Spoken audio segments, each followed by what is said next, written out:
박사님 안녕하세요. 네, 안녕하세요. 네. 지난 시간에는 현대인들의 정신질환, 이 공황장애와 강박장애에 대해서 이야기 나눠봤는데 네. 오늘은 또 어떤 이야기를 나눠볼까요? 네, 오늘은 치질로 고생하는 환자들이 예상외로 많습니다. 치질도 한의학적인 방법으로 치료될 수 있다. 이런 말씀에 대해서 이야기해 보겠습니다.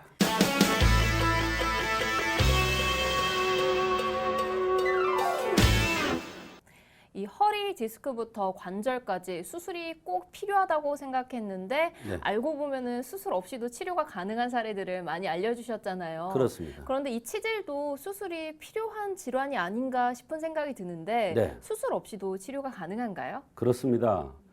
한의학에서 치질을 수술할 때는 치질을 치료할 때는 수술하지 않고 한의학적인 방법으로 치료하는 것을 말씀드리는 겁니다. 수술하지 않고 체질적인 특징 또 생활적인 특징 등을 잘 파악해서 치질이 생긴 원인을 정확하게 찾아내어서 한약을 투약하거나 손발에다가 침 치료를 통해서 치질을 근본적으로 수술 없이 치료하는 것입니다. 한의학에서는 치질이 생긴 원인을 파악해서 치료합니다.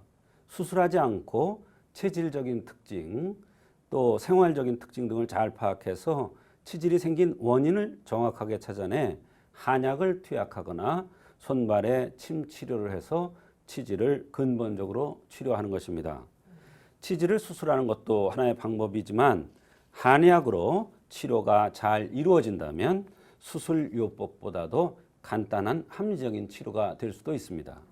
왜냐하면 그 부위만 없애는 것이 아니라 치질이 생기게 된 원인을 없애주기 때문입니다. 이렇게 치질을 근본적으로 치료하기 위해서는 본인의 노력도 많이 필요합니다.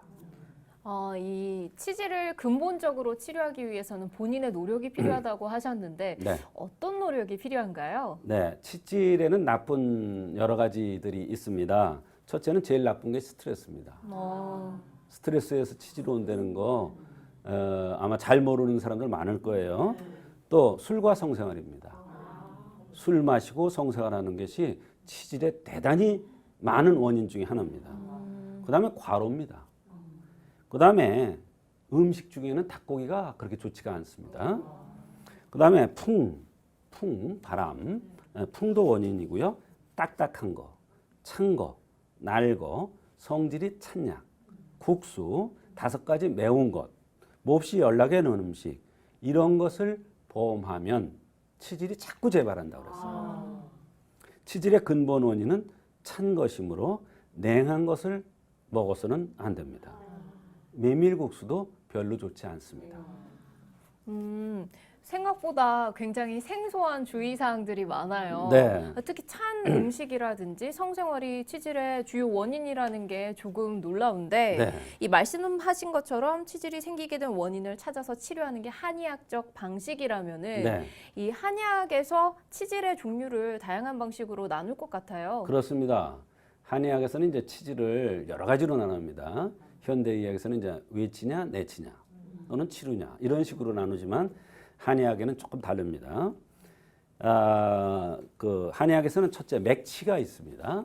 두 번째 기치, 주치, 장치, 혈치, 모치, 루치, 빈치 이렇게 8가지로 나눕니다. 그런데 그 중에서 오늘은 3가지 정도에 대해서 이야기 나눠 볼 겁니다. 생각보다 굉장히 여러 종류의 치질이 있는데 네. 이 하나하나 설명을 들어봐야 할 것 같아요. 네. 우선 맥치는 어떤 것인가요? 맥치는 학문어기에 도돌도돌한 군살이 여러 개 나와서 아프고 가렵고 이러한 증상들이 있는 것입니다. 그렇다면 치료 사례 중에 기억에 남는 사례 한번 소개해 주시죠. 네, 한 번은 60대 남성이 내원했습니다.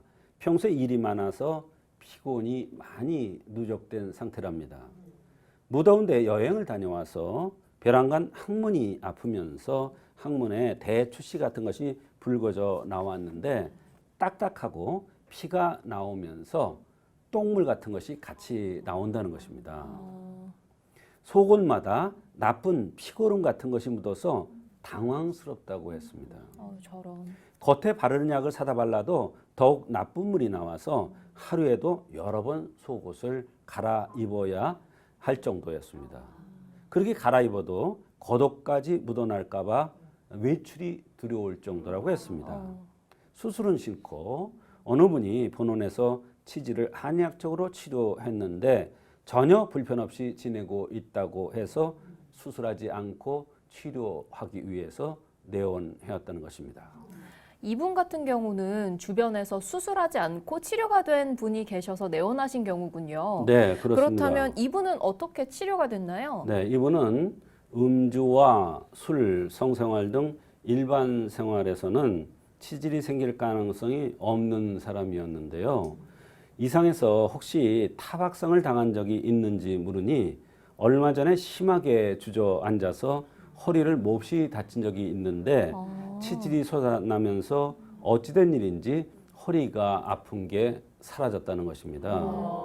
그래서 스트레스, 과로, 여행 후 피로, 어혈 등이 겹쳐 생긴 맥치로 생각하고 감히 추고탕을 한제에 투여하고 침 치료를 해주었습니다.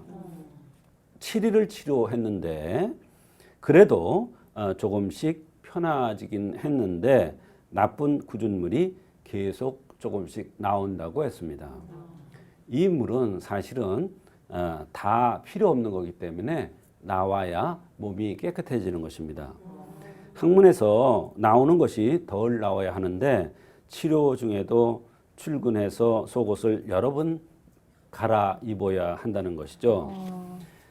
그래서 항문 속에 더 큰 것이 있으며 나쁜 것이 빠져나와서 어혈이 빠져나야 한다고 설명하니 참으로 난감해 하는 것이었습니다.